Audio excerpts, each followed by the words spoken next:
এজনে কৈছে ঠেলি দিওঁ নেকি, এজনে কৈছে ঠেলি নিদিব দেই। হয়, ঠেলি দিওঁ নেকি বুলি কোনে কৈছিল? ঠেলি দিওঁ নেকি? আছাম এছ'চিয়েশ্যনত থকা মানুহে তেওঁ তাতে ফুৰিব গৈছিল, কিবা গৈছিল, সেইটো মই ক'ব নোৱাৰোঁ। কিন্তু মোক কোৱা হৈ গৈছিল দাদাই গান গাব, মই দাদাৰ লগত সংগী হিচাপে গৈছিলোঁ বজাবলৈ এজ এ মিউজিচিয়ান। আপুনি কি ভাবে, আপোনাৰ মতামতটো আপুনি কি ভাবে আচলতে? সেইখিনি চাগে পানীটো সোমাই গ'ল চাগে, তেতিয়া উশাহ বন্ধ হৈ গৈছিল চাগে, সেইকাৰণে আস্তে আস্তে নীলা পৰি আহিছে, সেইকাৰণে গৰম কৰি আছিলোঁ, পানী সোমাই গৈছিল চাগে। আপুনি কোৱা মতে খুব ইনষ্টেণ্ট হৈছে বস্তুটো, ইনষ্টেণ্ট হওঁতে ইমান সহজে এইটো বস্তু ইনষ্টেণ্ট মানে তেওঁ পানীত তেওঁক মই যেতিয়া ধৰিছোঁ, ফেনটো ওলাইছে, বমিটো কৰিছে, তাৰ পিছৰ পৰা নাওখন লাওঁতে মই কৈছোঁ নহয় 7 পৰা 10 মিনিট লাগিছে, তাৰপিছত তাতে 10 মিনিট 15 মিনিট আমি মানে অলমষ্ট 20 মিনিটৰ পিছত নীলা পৰি গৈছে। এনেকৈ উইকনেছ অৱস্থাত যদি ইয়াতে এনেকৈ ছিংগাপুৰ নহয়, ইয়াতো যদি এনেকৈ অকণমান ৰেষ্ট নলয়, নাখাই নবৈ এনেকৈ থাকে, ডেফিনেটলি এনেকুৱা এটা ইনচিডেণ্ট হ'ল হয়। কিন্তু অসমত থকা হ'লে নাখাই নবৈ নাথাকিলেহেঁতেন। বাৰে বাৰে ফ্ৰিকুৱেণ্টলি যেনেকৈ হস্পিটেল দাদাই চিজাৰ এটেক হয়, আজি কিবা হয়, হস্পিটেল এডমিট হৈ থাকে, সেই মানুহটোক ৰেষ্টৰহে দৰকাৰ আছিল, মোৰ পাৰ্চনেলি কোৱা কথাটো। সেইকাৰণে তেওঁক ৰেষ্ট নিদি পেলাই যদি নন ষ্টপ কাম কৰি থকা যায়, তেতিয়া তেওঁ কোনোবা মুহূৰ্তত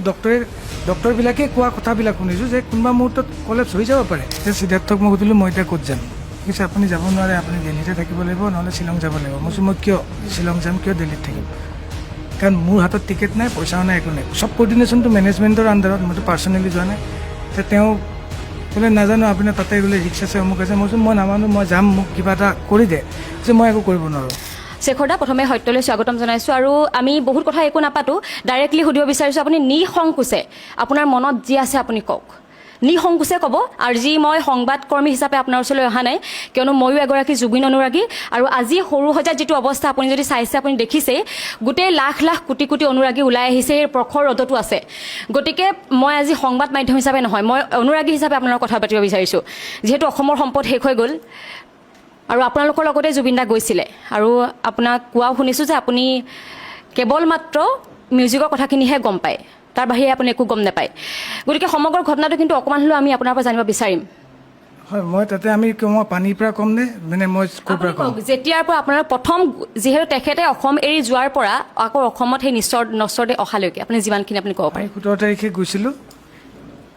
8টা বজাত ফ্লাইট আছিল, আমি গ'লোঁ 17 তাৰিখে গৈ 17 তাৰিখে আমি পালোঁ ছিংগাপুৰ। সেইদিনাখন আমি ক'তো বাহিৰত ওলোৱা নাই, তাতে আছিলোঁ, তাতে ডিনাৰ কৰি থাকিলোঁ। পিছদিনাখন 18 তাৰিখে দিনত ক'তো ওলোৱা নাই, ইভিনিং আমি ছাইডত ৰেষ্টুৰেণ্ট এখনত যাই পেলাই ডিনাৰ কৰিলোঁ, কৰি তাতে সেই গান চানো হ'ল, তাতে দাদায়ো গালে। সেইটো বস্তু মই অতনুদাকলৈও পঠাইছিলোঁ, দাদাই কৈছিলে অতনুদাক দিবলৈ যে এইটো প্ৰথমে তাক দে, ভাইৰেল কৰিব, আৰু তলত লিখি দে 31 অক্টোবৰত ৰৈ ৰৈ বিনালে ৰিলিজ হ'ব। তাৰপিছত দাদাই কিবা কিবি এক্টিভিটিজ অলপ হ'ল, সেইখিনিও আমি ভিডিঅ' কৰিলোঁ, অতনুদাকে দিছোঁ। তাৰপিছত তাৰ পৰা আহিলোঁ, 11-12মান বাজিল, ৰাতি শুলোঁ হোটেলত। পিছদিনাখন প্লেন 19 তাৰিখ প্লেন আছিল ইয়াকত উঠি ট্ৰেভেল কৰা। তাতে সেইবিলাক কোনে মেনেজ কৰে, কি কৰে, সেইবিলাক মোৰ লগত কোনো ধৰণৰ কৰ্ডিনেশ্যন নহয়, আমাক যিটো কয় আমি সেইটোকে কৰোঁ। তাৰপিছত আমাৰ পিছদিনাখন দুপৰীয়া 1টা বজাত ওপৰৰ পৰা নামি আহিছোঁ, তলত গাড়ী আছিল, গাড়ী লৈ পেলাই গাড়ীখনত আমাক ইয়াকলৈ লৈ গ'ল, পৰ্টলৈ। ইয়াকত যাই আমি 40 মিনিট 1 ঘণ্টা আমি যোৱাৰ পিছত তাতে এটা পানীৰ দ্বীপ এটা আছে, আইলেণ্ড এটা, তাতে চব বেলেগ বেলেগ ইয়াকো যাই পেলাই তাতে মানুহবিলাক নামি, টুৰিষ্টবিলাক নামি তাতে এক্টিভিটিছ কৰে। তাতে আমিও চবেই যিটো নামিছে আমিও নামিছোঁ, নামি পেলাই দাদাও নামিলে, এবাৰ সাঁতুৰি আহি ওপৰত উঠিল, বহিল। ছেকেণ্ড টাইম দাদা বোলে নামি গৈছে, দাদা বোলে নামি গৈছে বুলি মই কৈছোঁ, মই তেতিয়া অলৰেডি পানীত আছোঁ, দাদা নামাটো মই দেখা নাই, খালি নামি যোৱাৰ পিছত অলপ দূৰ সাঁতোৰাৰ পিছত মই অলৰেডি আছিলোঁৱে পানীত। তেতিয়া কোনোবা এজনে ওপৰৰ পৰা ক'লে যে দাদাই জেকেট পিন্ধি যোৱা নাই, দাদা এনেই গৈছে। কিন্তু প্ৰথমবাৰ জেকেট পিন্ধি নামিছে, তেতিয়া মোক চাগে আপোনালোকে ভিডিঅ'টোত দেখা পাইছে, মই অৰেঞ্জ কালাৰ বেডখনত বহি আছোঁ পানীত, মই সাঁতুৰি থকা নাই তেতিয়া। তাৰপিছত মই চাই ল'লোঁ দাদাই কেনেকৈ সাঁতুৰে, কি কৰে, মোৰ অভিজ্ঞতা নাই। পিছৰবাৰ মই সাঁতুৰি আছোঁ, সাঁতুৰি মানে চুইং কৰি আছোঁ, ফ্ল' কৰি আছোঁ। তেতিয়া দাদা নামি গ'ল, তেতিয়া ক'লে যে দাদা জেকেট নিপিন্ধাকৈ গৈছে। তেতিয়া মই চালোঁ হয় দাদা জেকেট নিপিন্ধাকৈ আহিছে। তেতিয়া মই দাদাক দূৰৰ পৰাই, মই অলপ দূৰত আছিলোঁ, মই চিৰিয়াছ নালাগে আহিব ইফালে আহিব নালাগে, বিকজ ইয়াতে ইমান দূৰ বুকুত কষ্ট হয় সাঁতুৰিলে, সেইকাৰণে মই বোলো নালাগে আহিব। নাই দাদাই কাৰো কথা নুশুনে, আহি আছে। কিন্তু সেইখিনি ভিডিঅ' আমি আচলতে পোৱা নাই, আপুনি যিখিনি কৈছিলে। এতিয়া কোনোবাই পাইছে কিন্তু আমি দেখা নাই আমি ভিডিঅ' যিটো পাইছোঁ আপোনাক মোৰ ওচৰত ভিডিঅ'টো আছে মই বহি থাকোঁতে হয় তাত বহি আছে কিন্তু পাছফালৰ পৰা কোৱা হৈছে যে নালাগে যা নিপিন্ধিলেও হ'ব আৰু এনেকৈ কোৱা হৈছে যে ঠেলি দিম নেকি কোনে কৈছিল সেই ঠেলি দিম নেকি জুবিন গাৰ্গক কোনে কৈছিল মই গম নাপাম আপুনি যিহেতু আছে মই আছোঁ মানে মইতো পানীত আছোঁ হয় মই ওপৰৰ পৰা কোনে কৈছে সেইটো মই পাৰফেক্টলি আপুনি যদি ভিডিঅ'টো আপুনি চাগে চোৱা নাই যদি আপুনি চাবলৈ কষ্ট হ'ব পাৰে মই নাজানো কিন্তু আপুনি যদি চাই এইখিনিতে কথা কৈছে যে ঠেলি দিওঁ নেকি ঠেলি দে আপুনি চাওক আপুনি চাওক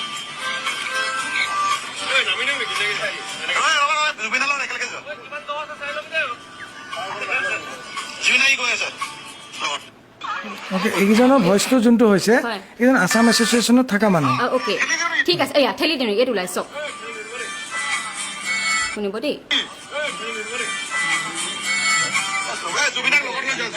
এজনে কৈছে ঠেলি দিওঁ নেকি এজনে কৈছে ঠেলি নিদিব দেই হয় ঠেলি দিওঁ নেকি বুলি কোনে কৈছিল ঠেলি দিওঁ সেই নেকি আছাম এছ'চিয়েশ্যনত থকা মানুহে তাৰ পৰাই তাতে থকা তাৰ তেওঁলোকৰ মই এজনৰে নাম জানো তন্ময় দা হয় যিজন দাদাক প্ৰথমবাৰ ভিডিঅ'টোত যে জেকেটটো পিন্ধাই আছিল সেইজন হ'ল তন্ময় দা বাকীকেইজনৰ নাম নাজানো কিন্তু তেওঁলোকৰ লগৰে তন্ময় দাহঁতৰ লগৰে নাম নাজানো কিন্তু নাম নাজানে আচ্ছা আৰু এটা এইখিনিতে কথা আপোনাক সুধিব লাগিব জুবিন দাই প্ৰগ্ৰেম কৰিবলৈকে গৈছিল নে প্ৰগ্ৰেম আছে মোকতো সেনেকৈ লৈ গৈছে মোকতো এনেই নিনিয়ে আপুনি জনামতে প্ৰগ্ৰেমে আছিল নহয় জানো কিন্তু শ্যামকানু মহন্তই কৈছিল যে জুবিন গাৰ্গে ৰেষ্ট কৰিবলৈহে আহিছিল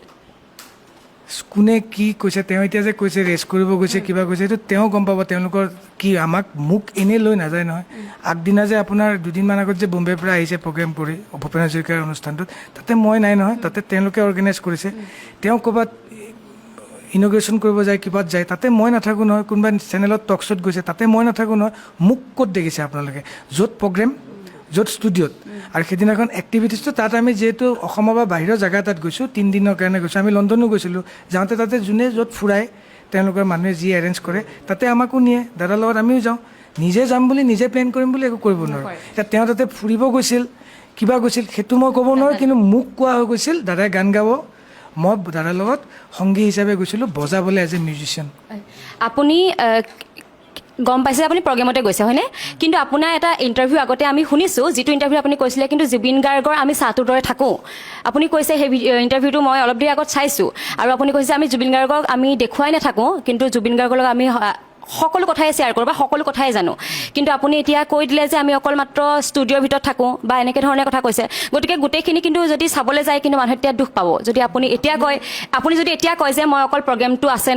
আছে আৰু মই গৈছোঁ লগত সেইটো কথা কৈ দিলেতো আমি এতিয়া মানি ল'ম বা অসমবাসীয়ে মানি নল'ব কাৰণ আপুনি আগতেই কৈ থৈছে জুবিন গাৰ্গৰ প্ৰত্যেকটো কথা তেওঁ মোক শ্বেয়াৰ কৰে ময়ো আপোনাক শ্বেয়াৰ কৰা বুলি কোৱা নাছিলোঁ আপোনালোকে আকৌ এবাৰ চাই ল'ব মই কৈছিলোঁ মিউজিকেল যদি কিবা কথা হয় সেইটো কথাই মোৰ লগত ডিছকাছ কৰে আজি গানটো কেনেকুৱা হ'ব ষ্টেজত কি গান গাম সেইটো বস্তুৱে শ্বেয়াৰ কৰে বাকী বস্তু মোৰ লগত ক'ত ঘৰ হ'ব ক'ত যাম কিহত যাম নহয় তেওঁৰ কথাটো কৈছোঁ তেওঁ ক'ত কিবা কিনিব ক'ৰবাত যাব ফ্লাইটত যাব নে কেইদিন থাকিব সেইবিলাক বস্তু মোৰ লগত তেওঁলোক ঘৰুৱা সেইবিলাক মেনেজমেণ্ট যিহেতু আছে মেনেজমেণ্ট ৰাখে সেইটো কাৰণেই আমি মেনেজমেণ্টৰ কথা কাৰণে লগত আহিম বাৰু কিন্তু প্ৰগ্ৰেম কৰিবলৈ গৈছিলে যিহেতু প্ৰগ্ৰেম কৰি তেওঁ নিথৰ কয়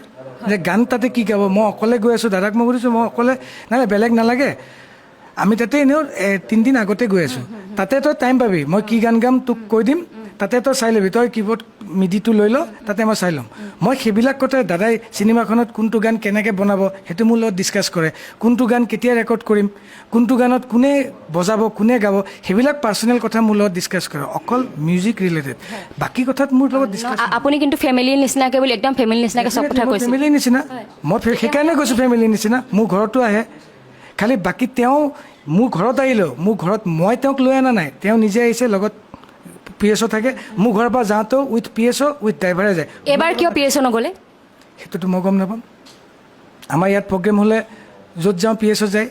কলিকতালৈ শ্ব' কৰিব গ'লেও মাজে মধ্যমে যায় কেতিয়াবা নাযায় যাব লাগিছিল আৰু তেখেতৰ যথেষ্ট অসুস্থ আছিল সেইটো কথা ডক্টৰ ময়ো কৈছোঁ ময়ো তাৰ দুদিন আগত দাদাৰ লগত নিজে ৰেকৰ্ডিং কৰি আছিলোঁ দাদাই গানেই গাব পৰা নাই মানে বহুত অসুস্থ হৈ আছিল উইক হৈ আছিল তো সেইটো ক্ষেত্ৰত তাৰ আমি 17 তাৰিখ গৈছোঁ 16 তাৰিখ ৰেকৰ্ডিং আছিল মই কেঞ্চেল কৰিছোঁ ষ্টুডিঅ'ত বিকজ দাদা আজি ৰেষ্ট ল'লে 17 তাৰিখ যাব পাৰিব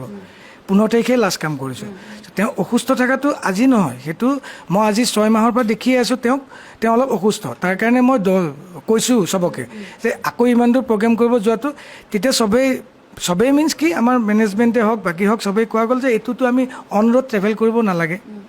এইটো আমি ফ্লাইটত যাব অকণমান। সেইকাৰণে তাতে যাই পেলাই দাদাই কৈছে তাতে যাই ৰেষ্ট ল'ম, 3 দিন এডভান্স গৈ আছোঁ, যায়ে মোৰ প্ৰগ্ৰেম কৰিব নালাগে।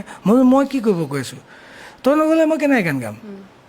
তই এইটো চাব লাগিব নহয়। মই কি গাব কওক, সেইটো নাজানো, তাতে যাম চাই ল'ম, তই বস্তুখিনি লৈ ল। মই এতিয়া কি ইনষ্ট্ৰুমেণ্ট নিম, ইনষ্ট্ৰুমেণ্ট নিলে ৱেইট বেছি হয়। মই অকল লেপটপটো সৰু মিডি কীবৰ্ডখন চাউণ্ড কাৰ্ডখন ট্ৰেকত দিলেও দাদা ট্ৰেকত গাব নোৱাৰে, মাজত ৰখি দিয়ে। চ' মই চেম্পলিং কৰিব লাগিব, যোনে গম পাব। মই এবিলটন লাইভটো লৈ যায়, তাতে মই এইবিলাক ইনষ্টল কৰি তাতে মই ৰেডি কৰি আছিলোঁ, আৰু মোৰ বেলেগ নাই তাতে। এতিয়া কোনে কেনেকৈ এৰেঞ্জ কৰিছে, আচলতে কেইটা গান গাব, অনুষ্ঠানটো কিহৰ ওপৰত ডেডিকেটেড, একো নাজানে। একো নাই। মোক দাদা যেতিয়া উঠিব তেতিয়া মই বজাম। আপুনি অকল অনুষ্ঠান কৰিবলৈকে গৈছিল, আপোনাক লৈ যোৱা হৈছিল, সকলোখিনি ব্যৱস্থা কৰি দিয়া হৈছিল, আৰু তাত থকা খোৱা ব্যৱস্থাখিনি কেনেকুৱা হৈছিল? থকা খোৱা ব্যৱস্থাটো আমাৰ হোটেল এখন দিছিল। হোটেলখনতে দাদাৰ এটা ফ্ল'ৰত মোৰ লগত সিদ্ধাৰ্থ আছিলে, ৰুমত শ্বেয়াৰ কৰি, সন্দীপন বেলেগ এটা ৰুমত। পেন পেচিফিক বুলি হোটেল এখন আছিল, তাৰ সন্মুখতে কনভেনশ্যন হলত শ্ব' আছিল বুলি জানো। বাছ সেইখিনি। আৰু যিহেতু আপুনি কৈছে যে যিহেতু সাঁতুৰিবলৈ যোৱাৰ পাছত জুবিন দাক আপুনি যেতিয়া অচেতন অৱস্থাত দেখিছিলে বা তেওঁ পৰি গৈছিলে, তেতিয়া ওঠখন আৰু আঙুলি এটা নীলা হৈ গৈছে আপুনি কৈছে। সেইটো উঠি অহাৰ পিছত ইমান সোনকালে মানুহ এজনৰ ওঠখন আৰু আঙুলিটো কেনেকৈ নীলা হ'ব পাৰে? আমিতো এনেকুৱা ধৰণৰ মৃত্যু বহুত দেখিছোঁ, যি পানীত ডুবি। নহয় আপুনি যে কৈছে ইমান সোনকালে, সেইটো ৰহস্য এটা আছে নিশ্চয়। ৰহস্যটো আপোনালোকে গম পাব তেতিয়াহ'লে। মই থাকি পেলাই যিখিনি কৈছোঁ সেইখিনি মই ক'লোৱেই ন আপোনাক, যে তেওঁক আপুনি কি ভাবে, আপোনাৰ মতামতটো আপুনি কি ভাবে? আচলতে সেইখিনি চাগে পানীটো সোমাই গ'ল চাগে, তেতিয়া উশাহ বন্ধ হৈ গৈছিল চাগে, সেইকাৰণে আস্তে আস্তে নীলা পৰি আহিছে, সেইকাৰণে গৰম কৰি আছিলোঁ, পানী সোমাই গৈছিল চাগে। আপুনি কোৱা মতে খুব ইনষ্টেণ্ট হৈছে বস্তুটো, ইনষ্টেণ্ট হওঁতে ইমান সহজে সেইটো বস্তু ইনষ্টেণ্ট মানে তেওঁক মই যেতিয়া ধৰিছোঁ, ফাইনটো ওলাইছে, বমিটো কৰিছে, তাৰ পিছৰ পৰা নাওখন লাওঁতে মই কৈছোঁ নহয় 7 পৰা 10 মিনিট লাগিছে, তাৰপিছত তাতে 10 মিনিট 15 মিনিট আমি মানে অলমষ্ট 20 মিনিটৰ পিছত নীলা পৰি গৈছে, নখটো নীলা পৰি আছে, আস্তে আস্তে নীলা পৰিছে, সেইটোৱে মই কৈছোঁ। তাৰপিছত CPR দি আছে, ছাপৰ্ট কৰি আছে। তাৰ পাছৰখিনি কথা কওকচোন। CPR দি আছে, ছাপৰ্ট তেওঁলোকে কৰি আছে, নাই হোৱা আধা ঘণ্টা তেনেকৈ দিয়া গ'ল। তাৰপিছত পৰ্টত আহিলে, পৰ্টতে টানিছে, তাৰ পৰা আকৌ এক্সট্ৰা মেডিকেল টীম আহিল, তেওঁলোকে কিবা মেচিন চেচিন লৈও CPR দিলে। মানে অলমষ্ট গোটেই হেৰিটোত 1 ঘণ্টাৰ পৰা 1 ঘণ্টা 20 মিনিটমান হৈছে তেওঁ উঠি অহাৰ পৰা, পানীৰ পৰা। তাৰপিছত তেওঁলোকে হস্পিটেল লৈ গ'ল, হস্পিটেলত যোৱাৰ পিছত 1 ঘণ্টামান পিছত আমাক খবৰ দিছে তেওঁ আৰু নাই। আৰু যেতিয়া তেওঁ নাই বুলি গম পাইছিল, তাৰ পাছৰ পৰা আপোনালোকে কি কৰিছিল? আপোনালোকে কি কৰিব পাৰিছিল সেইটো সময়ত? আপোনালোকে কেনেকৈ তেওঁক চাব পাৰিছিল নে নাই পোৱা নে কি হৈছিল? চাব পোৱা নাই, পিছদিনা পাইছোঁ। আৰু যিহেতু আৰু এটা কথা সুধোঁ, আপুনি অকণমান আগতে ক'লে যে ফ্লাইটত আমি একেলগে আহিছিলোঁ, কিন্তু সেইটো কথা আপুনি গম পোৱা নাছিল? হয়, গম পোৱা নাছিলোঁ। ফ্লাইটত মই নিজাকৈ টিকেট কাটি আহিছিলোঁ, এয়াৰ ইণ্ডিয়া ফ্লাইটত, আৰু দাদাক বেলেগকৈ নিয়াৰ কথা আছিল চাৰ্টাৰত, কিন্তু নাজানো কি হ'ল, যোনে কৰিছে ঠিক তেওঁলোকে গম পাব। ফাইনেলি ইয়াত লেণ্ড হওঁতে গম পাইছোঁ যে দাদা মই অহা ফ্লাইটখনতে আহিছে তলত, মানে কফিনটো। আৰু তেতিয়া দাদাক লৈ যাওঁতে সেইখিনি এটা অনুষ্ঠান এটা কৰিছে তেওঁলোকে, সেইটোৱে। মই সেইখন ফালতে আহিলোঁ ফাইনেলি। আৰু এটা কথা কিন্তু আপুনি সময় অকণমান দিবই লাগিব, আৰু এটা কথা সুধিব লগা আছে। স্ক্ৰীনশ্বট কেইটা বহুতকেইটা ভাইৰেল হৈ আছে, তাত আপুনি এটা উল্লেখ কৰিছে, এই কথাটোৱে সকলোকে দুখ দিছে যে জুবিন দা ছিংগাপুৰত নহ'লেও কিন্তু অসমত থাকিলেও মৰিলেহেঁতেন। জুবিন দা, মই যে আপোনাক অকণমান আগত কৈছোঁ, 1 বছৰ আগৰ পৰা 6 মাহ আগৰ পৰা জুবিন দাক অসুস্থ দেখি আছোঁ। জুবিন দা যদি এই অসুস্থ অৱস্থাত, এনেকৈ উইকনেছ অৱস্থাত যদি ইয়াতে এনেকৈ, ছিংগাপুৰ নহয় ইয়াতো যদি এনেকৈ অকণমান ৰেষ্ট নলয়, নাখাই নবৈ এনেকৈ থাকে, ডেফিনেটলি এনেকুৱা এটা ইনচিডেণ্ট হ'ল হয়। কিন্তু অসমত থকা হ'লে নাখাই নবৈ নাথাকিলেহেঁতেন। আপুনি কেনেকৈ গম পাইছে? কিয় তেওঁৰ অসমত এইটো, শুনক, আপুনি মোক কুৱেশ্যনটো এইটো নকৰিব, কাৰণ এইটো কাৰণে কৈছোঁ, অসমত তেওঁৰ এটা ছিকিউৰিটি আছে, অসমত গৰিমা বৌ আছে, কিন্তু ছিংগাপুৰত গৰিমা বৌ নাছিল, তেওঁৰ ছিকিউৰিটি নাছিল, হয়নে নহয়? ষ্টুডিঅ'ত যিটো পাইছোঁ, ষ্টুডিঅ'ত থাকোঁতে তাতে গৰিমা বৌ নাথাকে, তাতে PSO থাকে আৰু জুবিন দাহে থাকে। তাতে ময়ো নাথাকোঁ, মই ষ্টুডিঅ'ত কাম কৰা সময়খিনিত থাকোঁ। আমাৰ মানুহখিনি যিয়ে লগ পাই জুবিন দাক তাতে দেখে। মই যে আপোনাক ক'লোঁ দাদা উইকনেছ দেখিছোঁ, ইয়াতে মই উইকনেছ দেখিছোঁ, সেইকাৰণে মই কৈছোঁ দাদাক বাৰে বাৰে কওঁ যে দাদা অলপ খাব, শুব। সেইখিনি তেওঁৰ লগত যোনকেইজন PSO থাকিব তেওঁলোকে গম পাব। মই যে ইয়াক মেছেজটো দিছিলোঁ পাৰ্চনেলি, দাদা তাত নহয় ইয়াতো হ'ল হয়। এনেকৈ যদি কণ্টিনিউ দাদা ৰেষ্ট নোলোৱাকৈ থাকে, তেতিয়াহ'লে হয়তো চাগে ইয়াতো হ'ল হয়। বাৰে বাৰে দাদা ইমান তাৎক্ষণিক নহ'লহেঁতেন চাগে, নিশ্চয় তাৎক্ষণিক কেতিয়াও নহয়, কিন্তু বাৰে বাৰে ফ্ৰিকুৱেণ্টলি যেনেকৈ হস্পিটেল দাদাই চিজাৰ এটেক হয়, আজি কিবা হয়, হস্পিটেল এডমিট হৈ থাকে, সেই মানুহটোক ৰেষ্টৰহে দৰকাৰ আছিল। মোৰ পাৰ্চনেলি কোৱা কথাটো সেইকাৰণে তেওঁক ৰেষ্ট নিদি পেলাই যদি নন ষ্টপ কাম কৰি থকা যায় তেতিয়া তেওঁ কোনোবা মুহূৰ্তত ডক্টৰবিলাকে কোৱা কথাবিলাক শুনিছোঁ যে কোনোবা মুহূৰ্তত কলেপছ হৈ যাব পাৰে মই সেইটোৰ ওপৰতে তাক মোৰ পাৰ্চনেলি ঠিক আছে আপুনি যিহেতু কৈছে যে অকণমান সময় লৈছোঁ সময় দিব লাগিব আপুনি নিশ্চয় কৈছে যে আপুনি দেহা বেয়া দেখিছিলে তেতিয়াহ'লে আপুনি এবাৰ হ'লেও কোৱা নাছিল নেকি ছিংগাপুৰলৈ নাযাওঁ মই কৈছোঁৱে আপোনাক আগতে কৈছোঁ আপুনি পাহৰিলে মই আগতে কৈছোঁ যে তেওঁ দাদা এনেকুৱা অৱস্থাত মানে গাটো এনেকুৱা তো এনেকুৱা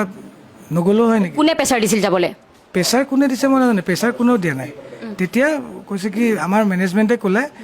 যে নহয় তাতে ইমান দূৰ গ'লেও আমাৰ ট্ৰেভেলটো আমাৰ অন ৰোড নহয় ন ফ্লাইটে হ'ব আৰু দাদাই নিজেও কৈছিলে মই দাদাক কৈছিলোঁ ইমানটো ভালকৈ নুখুৱে কিয় অলপ খাই বৈ খুৱাওক যদি তাতে যাই কৈছে একো নাই আমি যাম নহয় 3 দিন তাতে ৰেষ্টেই পাম 17, 18, 19, 20 তাৰিখে আমাৰ প্ৰগ্ৰেম তাকো সৰু প্ৰগ্ৰেম 21 তাৰিখে আহিম মই ৰেষ্ট পাই যাম হ'ব দে তাতছে ওপৰত মই একো ক'ব নোৱাৰোঁ আপোনাক মই আৰু এবাৰ কথা কওঁ যে আপুনি নিসন্দেহে কথাবোৰ কওক নিসংকোচে কওক এই মেনেজমেণ্টক আপুনি তাত কেনেধৰণে দেখিছিল ইয়াত যিহেতু আপুনি কৈছে যে ইয়াত অকণমান সময় লৈছোঁ আপুনি যিহেতু কৈছে যে অসমত থকাহেঁতেন এনেকুৱা হ'লহেঁতেন কিন্তু অসমতো তেনেকুৱাতো মেনেজমেণ্ট নহয় তাত ছিংগাপুৰত গৈ পেলাই কিয় মেনেজমেণ্টটো ঢিলা হৈ গ'ল সেইটো আপুনি কি দেখিছিলে মেনেজমেণ্টটো ঠিকে আছে ইয়াতে যেনেকৈ আছে তাতেও সেনেকৈ আছে সেনেকৈ আছে কিন্তু যদি আমি ভিডিঅ' চাওঁ তেতিয়া কিন্তু মেনেজমেণ্টৰ যিজন সিদ্ধাৰ্থ শৰ্মা তেখেতে পানীত আছে কিন্তু জুবিনদাৰ লাইফ জেকেট নিপিন্ধাকৈ জাপ মাৰিছে সেইটো তেখেতৰ দায়িত্ব হ'ব লাগিছিল সেইটো সিদ্ধাৰ্থ থাকিব নালাগিছিল মোৰ হিচাপত আপোনাৰ কথাটো ঠিকে আছে কিন্তু সেইখিনি টাইমত সিও পানীত আছে ন অলৰেডি এক্টিভিটিছত দাদা অলৰেডি ওপৰত আছাম এছ'চিয়েশ্যনৰ মানুহখিনিৰ লগত আছে তো সি দাদাৰ লগত থাকিব লাগিছিল নে সি পানীত নামিব লাগিছিল সেইটো বস্তু সি কনচাৰ্ণ হ'ব ন কিন্তু মই অকল এক্টিভিটিছত মোক লৈহে গৈছে মোক পানীত নামিব দিছে আমি এক্টিভিটিছত আছোঁ তথাপিও তেওঁলোকে যেতিয়া ক'লে মই তেতিয়া দাদাক ধৰিলোঁগৈ ৰিটাৰ্ণ কৰিলোঁ এতিয়া তাত গিল্টিটো কি হ'ল কাৰ কি হ'ল সেইটো আপোনালোকে নিজেই বিবেচনা আপুনি কৰিব ক'ব বিচৰা নাই আৰু এটা কথা কিন্তু ক'ব লাগিব যে এই আপোনাক সিদ্ধাৰ্থ শৰ্মাই অসমলৈ আহিবলৈ মানা কৰিছিল এতিয়া আপুনি অকণমান আগত কৈ গ'ল এই কথাটো ভালকৈ কওক অকণমান নাই যেতিয়া জুবিনদা গেট আমি নামিলোঁ একেলগে ছিংগাপুৰৰ পৰা তেতিয়া অকল সন্দীপন গাৰ্গকে বিচাৰিছিল চেম অফিচত বিকজ বাকীকেইজন মানুহক এলাউ কৰা নাছিল এজন মানুহক এলাউ তেওঁক সোমাব দিলে বাকী আমাক সোমাব নিদিলে সিদ্ধাৰ্থকো দিয়া নাই তেতিয়া সিদ্ধাৰ্থক মই সুধিলোঁ মই এতিয়া ক'ত যাম সি কৈছে আপুনি যাব নোৱাৰে আপুনি দিল্লীতে থাকিব লাগিব নহ'লে শ্বিলং যাব লাগিব মই কৈছোঁ মই কিয় শ্বিলং যাম কিয় দিল্লীত থাকিম কাৰণ মোৰ হাতত টিকেট নাই পইচাও নাই একো নাই চব কৰ্ডিনেশ্যনটো মেনেজমেণ্টৰ আণ্ডাৰত মইতো পাৰ্চনেলি যোৱা নাই এতিয়া তেওঁ ক'লে নাজানো আপোনাৰ তাতে গ'লে ৰিক্স আছে অমুক আছে মই কৈছোঁ মই নামানো মই যাম মোক কিবা এটা কৰি দে কৈছে মই একো কৰিব নোৱাৰোঁ মোক তাৰ পৰা যিটো ক'ব সেইটোহে মই কৰিম তাক কোনে কৈ আছে সেইটো মই নাজানো কিন্তু মোকতো কোনেও কোৱা নাই ইয়াৰ পৰাই হওক তাৰ পৰাই হওক কোনেও মোক লগত কৰ্ডিনেট কৰা নাই মই তাতে নাই টাইপ হৈ গ'লোঁ মানে মই সেই চিনতে নাই তেতিয়া মোৰ ভাইটিক ফোন কৰিছোঁ মোৰ লগৰক ফোন কৰিছোঁ সেই লগৰে মোক টিকেট কাটি দিছে 4:25 ফ্লাইটখনত এয়াৰ ইণ্ডিয়া মই তাৰ পৰা তেতিয়া 1:30, 2টা বাজিছে তাৰ পৰা মই এইখন ফ্লাইটত মই আহিছোঁ তাৰপিছতে গম পাইছোঁ সেইখন ফ্লাইটতে জুবিনদা আহিছে আচলতে ইমান এজন ডাঙৰ মহান শিল্পী ঢুকোৱাৰ পাছত যেতিয়া এয়াৰপৰ্টত তেখেতক অনাৰ যুঁজাৰ কৰে তেতিয়া জানিব লাগিছিল মই ভাবোঁ মানে আপোনালোক জানিব লাগিছিল কাৰণ সেইটো সময়ত আৰু জুবিন গাৰ্গক আনিছে যিহেতু তেতিয়া আপুনি জানিব লাগিছিল যে ইয়াতে কেনেবাকৈ আহিছে নেকি আপোনাৰ পৰিৱেশটো দেখিব পৰিৱেশটো বেলেগ হৈ থাকে ন আমি নৰ্মেল মই নহয় মোৰ লগত তাতে আৰু অসমীয়া মানুহ বহুত আহিছে গুৱাহাটীলৈ কোনো এজনেও নাজানে কাৰণ মই অসমীয়া মানুহক তাতে মই 2.5 ঘণ্টা ৰখিছোঁ ন প্লেটফৰ্মত 28 গেটত তাতে মোক এই মানুহৰ লগত মই পানী খাইছোঁ কথা পাতিছোঁ কি হ'ল কথাটো এনেকৈ আপোনালোকে যেনেকৈ সুধিছে তেওঁলোকে সুধিছে মই এতিয়া কোৱা অৱস্থাত নাই গম পাব চবেই মই এতিয়া গৈ আছোঁ দাদাক ক'ত গ'ল দাদাক কেনেকৈ নিলে মই কিবা চাৰ্টাৰ ঠিক কৰিছে তাতে নিছে চাগে কাৰণ দাদাক 1:30 বজাত তাত থৈছোঁ আৰু এইখন 4:25 অলমষ্ট দাদা গৈ আহি পাব লাগে কিন্তু কোনেও নাজানে পিছতহে লেণ্ড কৰোঁতেহে চবেই গম পাইছে কাৰণ ফ্লাইটৰ মানুহে ভিতৰৰ পৰা এনেকৈ চাই আছিল মোৰো সেইখিনিয়ে জানে মই নামি পেলাইহে গম পাইছোঁ যেতিয়া পবিত্ৰ মাৰ্ঘেৰিটা আৰু সন্দীপনক দেখা পালোঁ এতিয়া আপোনালোকৰ তেওঁৰ লগততো এতিয়া যোগাযোগ একেবাৰে হোৱা নাই তাহাঁতি কেতিয়া আহিব কথা আপোনাক কৈছে নেকি কিবা কিবি সিদ্ধাৰ্থ আৰু নাই যোগাযোগ একো যোগাযোগ হোৱা নাই আচলতে ধন্যবাদ জ্ঞাপন কৰিছোঁ আপুনি যে সংবাদ মাধ্যমৰ আগত ব্যক্ত কৰিছে ডাঙৰ কথা আচলতে সময় নাই কিন্তু আপুনি এটা কথা ভাবা আমি ডিষ্টাৰ্ব দিয়া নাই আপোনাক দিব বিচৰা নাই কিন্তু সমগ্ৰ অসমৰ মানুহ কিন্তু এতিয়া সৰু সজাত এই প্ৰখৰ ৰ'দত আছে গতিকে আমি অকণমান মই আজি মোৰ নিজৰ কাৰণে বা মোৰ নিজৰ চেনেলটোৰ কাৰণে অহা নাই গোটেই অসমবাসীৰ কথা দাবী আছে প্ৰশ্ন আছে হাজাৰটা প্ৰশ্নৰ কাৰণেহে আহিছোঁ গতিকে ধন্যবাদ জ্ঞাপন কৰিছোঁ আপুনি যে আমাক এইকণ সহায় কৰিছে থেংক ইউ ছ' মাছ